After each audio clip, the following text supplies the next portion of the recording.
I'm Scott Wapner. We're at Post 9. Let's continue the conversation now with our Fed Day tradition. DoubleLine's Jeffrey Gundlach is with us exclusively.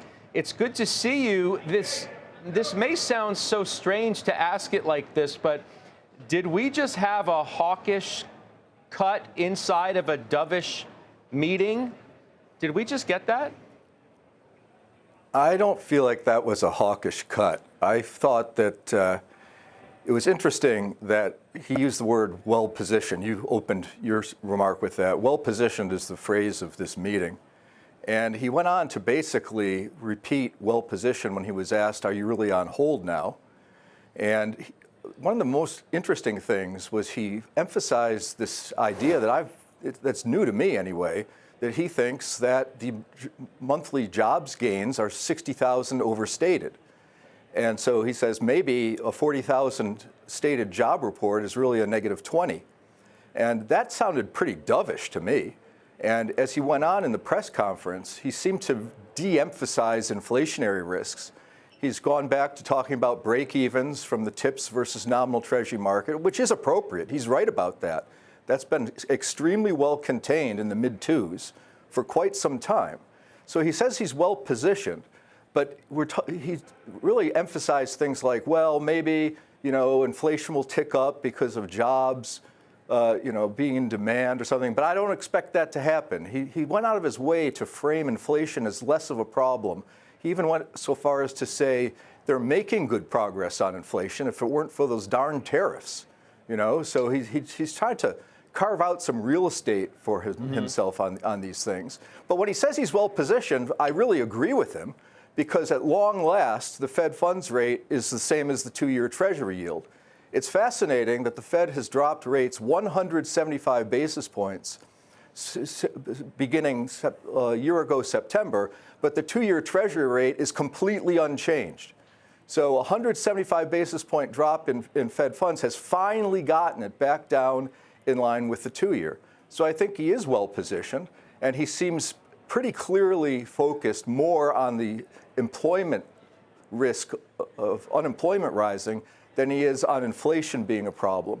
So I think this was sold, was kind of sold to be expected to be a hawkish cut, but I don't think it was. And when you ladle on top of the cut and the language surrounding it with the $40 billion of what some people will call QE, I mean, that's kind of interesting. We've been doing QT for a long time, and all of a sudden, out of the blue, we've ramped up QE, which is probably giving people some hope that there's going to be QE if needed, and I suspect that is going to be the case. One thing that's fascinating is that people keep talking about the Fed cutting rates to help housing. Well, the Fed cutting rates 175 basis points has not helped housing. What's happened is that long-term interest rates have risen as the Fed has cut rates 175 basis points. The long bond, the 30-year Treasury, is up about 75 basis points since before they started cutting rates. And the 10-year Treasury rate is up as well. So I continue to believe, and this has been my thesis since they started cutting rates, and the market action seems to have corroborated my view, that the Fed cutting interest rates is not going to be helpful for long-term interest rates. So today we had the Fed cut, and the curve steepened again. We're out to 2s, 30s, out to about 123, 124 basis points. The high this year was 130. So I'm thinking that we might see long-term interest rates actually rise on this more dovish Fed. But I think that this is not a hawkish cut, Scott, in my view. I mean, I asked it the way I did because you could say, well, Powell says the bar is high for more cuts. As you said, they're well positioned to wait. Those are his words. You say, OK, that's the hawkish cut that we were expecting. But then when they lay on the announcement of the Treasury purchases, the market is at the highs of the day. The S&P could do a new closing high today. You'll say, well, maybe that was actually a dovish meeting because of what some already consider this to be QE light. You get where I'm coming from?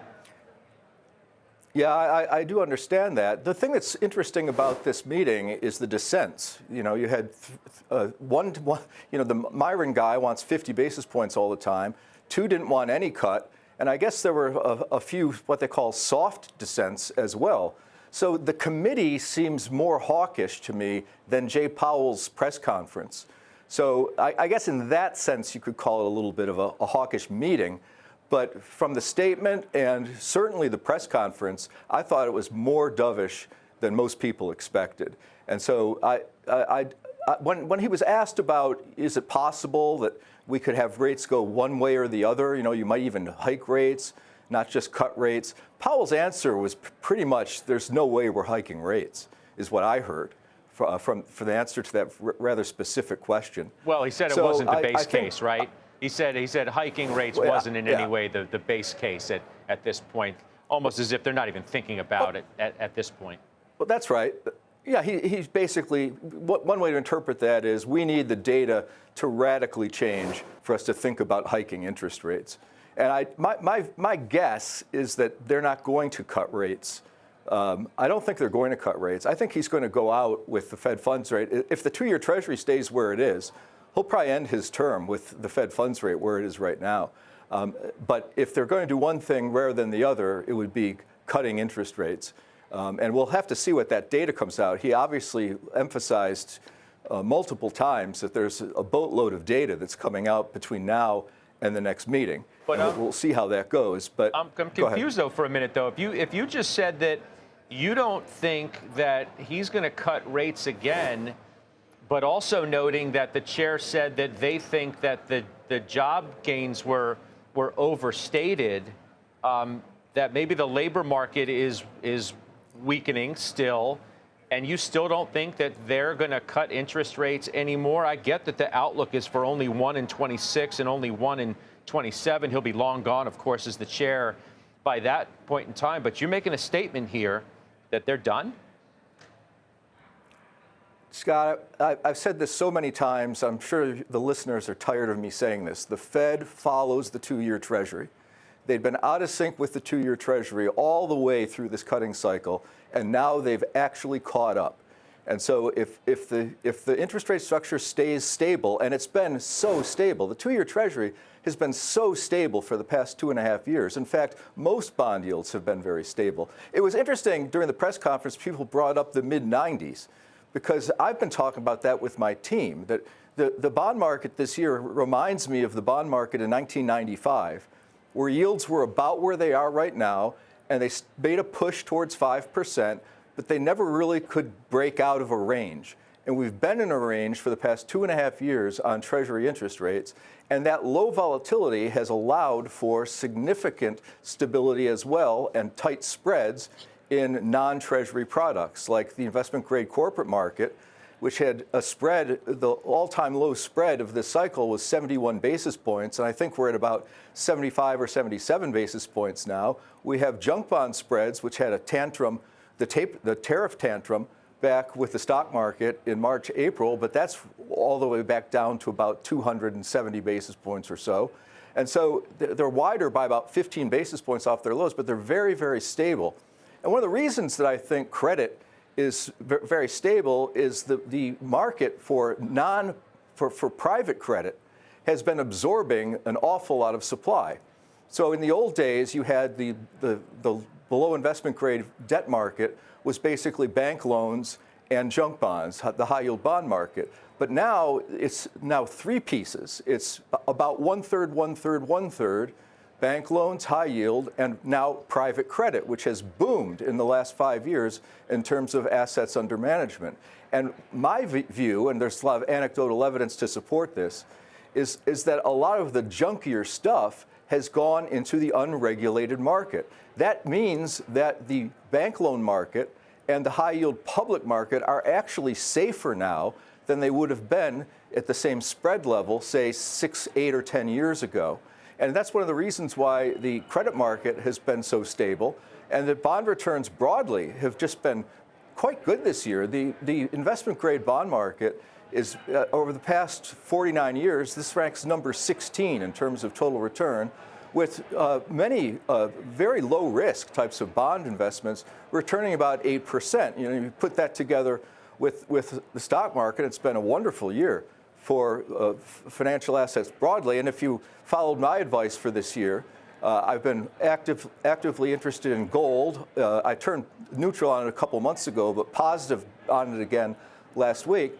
So gold has done well. U.S. markets have done well, but foreign markets have done even better. And right.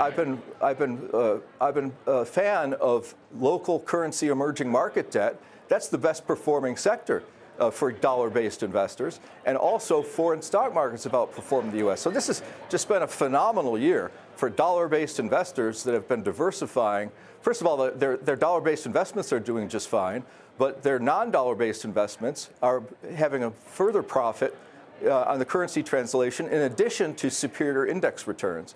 So this has been, again, it's a lot like 1995, a year where you worry a lot during the year, but when it's all said and done, it's turned out to be a pretty positive experience, no matter how you look at it. Yes, I mean, certainly our viewers know that. Jeffrey, you so rightly told me last time that you were looking for a steeper yield curve. And it's exactly what we've gotten, as you alluded to that. Why do you think rates have backed up on the long end the way that they have? People are worried about the interest expense on the Treasury debt, and they're worried about the fact that the budget deficit is 6.2% of GDP while we're in an extended economic expansion. So they're worried that the interest expense is going to be out of control because it's risen by nearly $1 trillion over the past decade in terms of how much money the interest expense is. So I think that that's really the problem.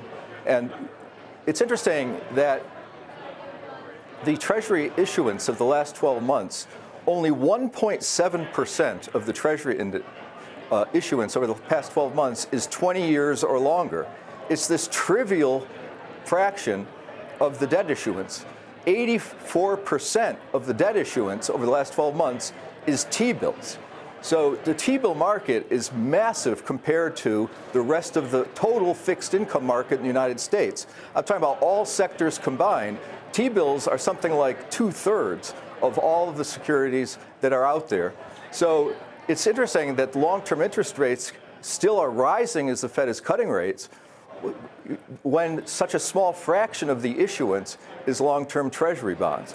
So I just think that the rise in long-term interest rates is not just a U.S. phenomenon. It's happened in all developed countries. We've had the same rise in the U.K. as in the U.S. Over this rate rise period from 2022, and we've had Japan and Germany go up not quite as much, but they've gone up a few hundred basis points as well.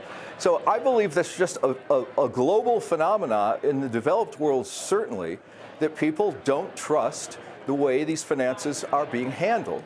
Mm-hmm. And for that reason, gold has had this ridiculous return. Gold is up this huge amount this year, and silver is up even more, which is actually not a great sign.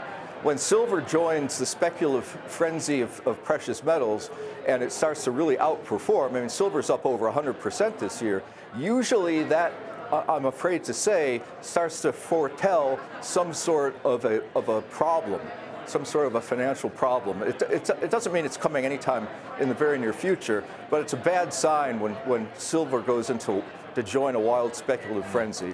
So I still think that gold has a place in a portfolio, but I also think commodities broadly have quietly started to rally.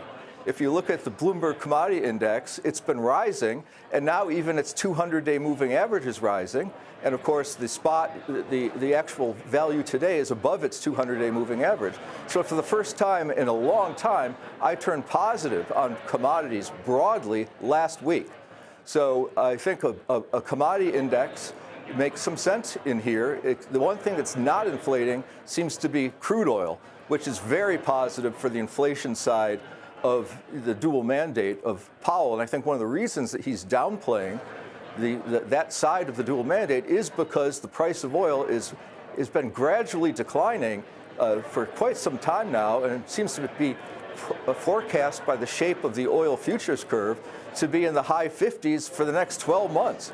That doesn't mean it's going to happen, but it's very rare that you have the oil futures curve predict no change in oil one way or another over the ensuing 12-month period.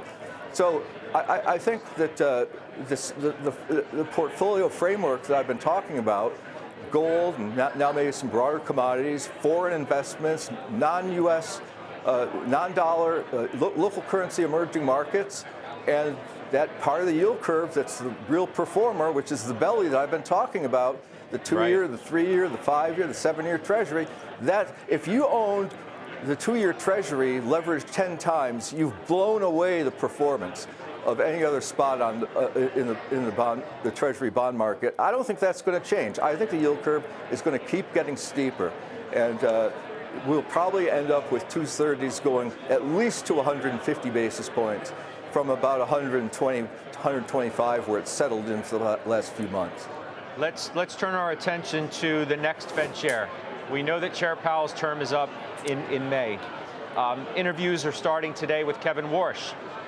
If President Trump called you up and said, Jeffrey, of my final 5, who should I put in that chair? What would you say? I'd say put the 2-year Treasury in charge of the Fed funds rate, because that's what's always going to happen anyway. It's been happening for decades. But I don't know. I don't have any particular insight on who's going. I just know that who's going to be chosen is going to be a dove, because that's the only type of a profile that President Trump is going to opt for. We just know that. It actually came out yesterday in the news. You know, I've been saying there's going to be one question in the job interview. Will you lower interest rates if I tell you to? Well, yesterday, Trump almost said that it's going to be a litmus test. There'll be a litmus test for the next Fed chair. Are they going to lower interest rates aggressively? So that's what's going to happen. That's why the Fed funds market, you know, they don't expect much of a change in rates, but then in June, all of a sudden, the probabilities go way up because everyone believes, rightfully so, that the president is going to pick somebody who's going to be a dove. And that's going to be a yield curve steepener as well, and it's going to be negative for the dollar.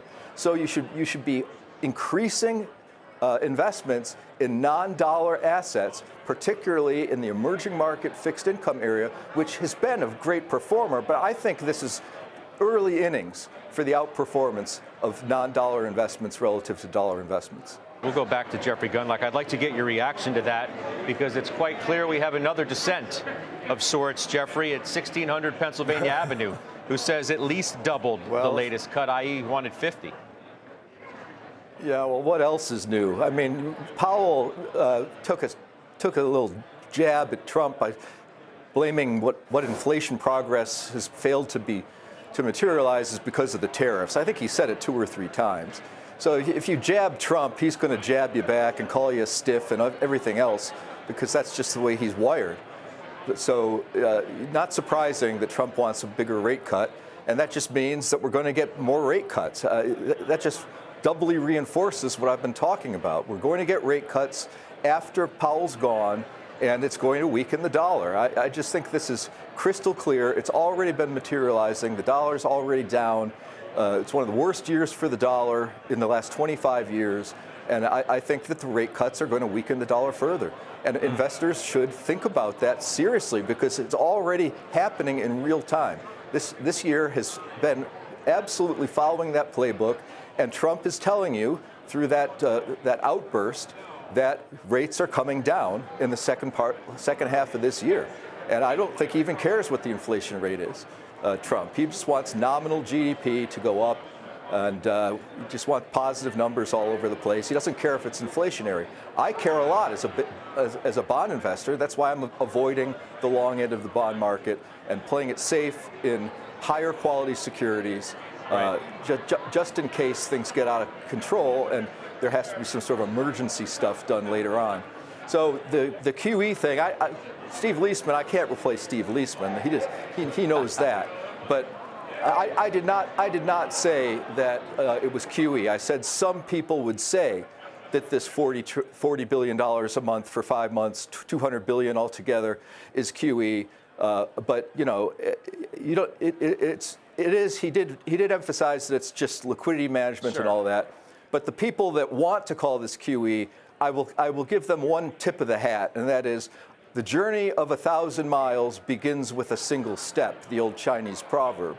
And when you're doing this now with T-bills on an accelerated basis, it means that you are more open philosophically to doing quantitative easing than you were certainly when you're doing quantitative tightening to the tune of tens of billions of dollars per month. So it looks like they're focusing more on the employment situation, less on the inflation situation. This is not a positive for long-term interest rates in the developed markets and certainly in the United States.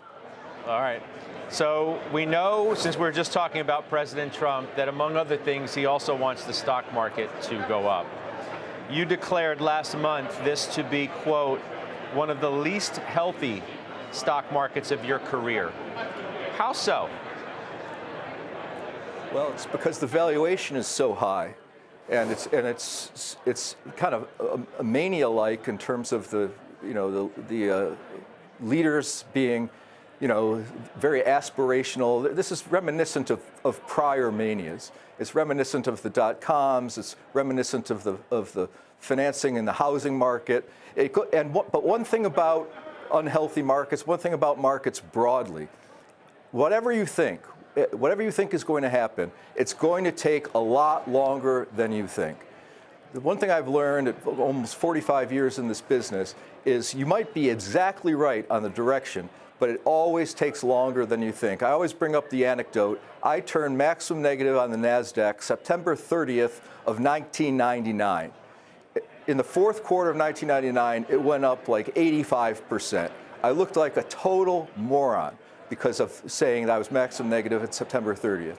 But just 18 months after September 30th, 1999, if you had gone short September 30th of 1999, you had a gain of 64% on just one turn short over 18 months. So it'll always take longer than you think. I've been negative on the dollar for a long time. It took longer than I think. It will always take longer than anybody thinks. That's just the nature of the beast. It works in a cycle that isn't days, weeks, or months, and sometimes not even years. So it can stay unhealthy for a long time. But the valuation of the market relative to GDP is very, very high. And it's very high on a book value versus other markets. And I think that it's somewhat warranted by a lot of the policies, the very unusual policies that have been put in place for the past really 15 to 18 years or so, but I'd be careful. I'd be careful that, because once it breaks, you're going to lose money very quickly. So this is one of the reasons why I have been substantially underweight the U.S. market, and not regrettably, because the other markets have done better than the U.S. this year, and I think this is not the end of that trend. It may even accelerate as we go into 2026. Well, there was a lot of catching up for a lot of those other markets to do, too. And we shall see what 2026 holds. Jeffrey, you talked about your 45 years, that experience we lean on every Fed meeting for what has become a great tradition for us. I wish you the best, happy, healthy, and I look for you in January. See what happens. Absolutely. Good luck, everybody out there, and go Bills. All right. We'll see what happens there, too. Jeffrey Gundlach, be well. We'll see you soon.